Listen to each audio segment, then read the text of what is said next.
जनूबी कोरिया दौराहे पर है और अपनी तेज रफ्तार इक्तिसादी तरक्की, तकनीकी तरक्की और जमहूरी अक़दार के लिए मशहूर होता जा रहा है, अब अपने शदीद तरीन सियासी बहरानों का सामना कर रही है। सदर योन सकूल के मुवाख़ज़े ने मुल्क को तकसीम कर दिया है, जिससे मुस्तक़बिल का गैर यकीनी मुस्तक़बिल बाकी है।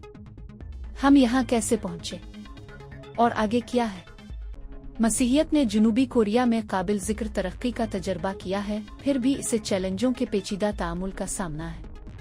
जबकि कुछ लोग मसीहियत को रिवायती अक़दार से मुतसादिम समझते हैं, दूसरों को इसके उम्मीद और बरादरी के पैगाम की तरफ राग़िब किया जाता है। सेकुलरिज़म का उरूज शुमाली कोरिया के जुल्म और सितम के बारे में ख़दशात के साथ मज़ीद रुकावटें पेश करता है।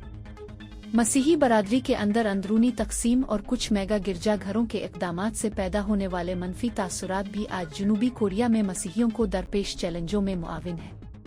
तनाज़ा 2022 में इस वक्त शुरू हुआ जब योन सकूल, एक साबिक़ प्रोसिक्यूटर जिसका कोई सियासी तजर्बा नहीं था, ने सिर्फ 0.73% के उस तरह पतले मार्जिन से सदारत जीत ली। इस बात पर यकीन रखते हुए कि अपोजिशन ने इंतखाबी अमल के साथ छेड़छाड़ की है, योन ने रियासत मुखालिफ कुव्वतों के खिलाफ एक सलीबी जंग का आगाज किया। इसकी सदारत को तेजी से गहरी तकसीम, वीटो और अपोजिशन के साथ काम करने से कासिर होने की वजह से बयान किया गया।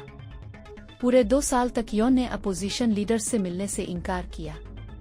उन्होंने 25 बार अपनी वीटो पावर का इस्तेमाल किया, अहम पॉलिसियों को रोका और सियासी तकसीम को वसी किया। मामलात 3 दिसंबर 2024 को बढ़ गए जब योन ने मार्शल लॉ का ऐलान कर दिया, सिर्फ इसके फौरन बाद इसे मनसूख करना इक़्तिदार में रहने की मायूस कुन कोशिश के तौर पर देखे जाने वाले इस इक़दाम ने गम और गुस्से को जन्म दिया। इसकी मंजूरी की दर्जा बंदी गिर गई और अपोजिशन तेजी से इसका मुवाख़ज़ा करने के लिए आगे बढ़ी। अब योन की गिरफ्तारी के साथ आईनी अदालत इसकी किस्मत पर गौर कर रही है। गलत मालूमात ने कशीदगी को हुआ देने में अहम किरदार अदा किया है।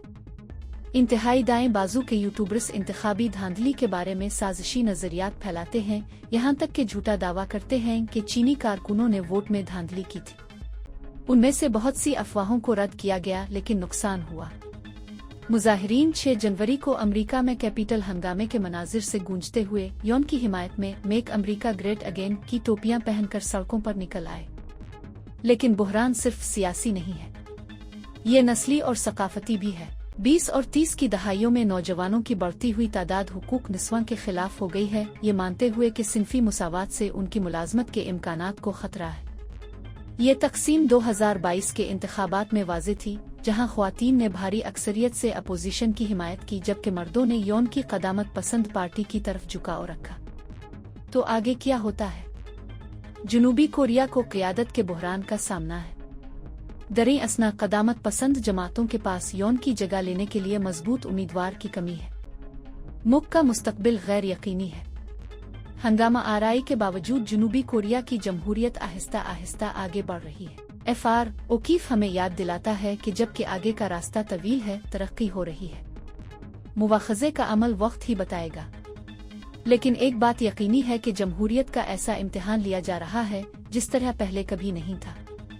इस तारीखी लम्हे के सामने आते ही अपडेट्स के लिए देखते रहें। मालूमात का काबिल एतमाद ज़रिया CRC जुड़े रहें CRC के साथ।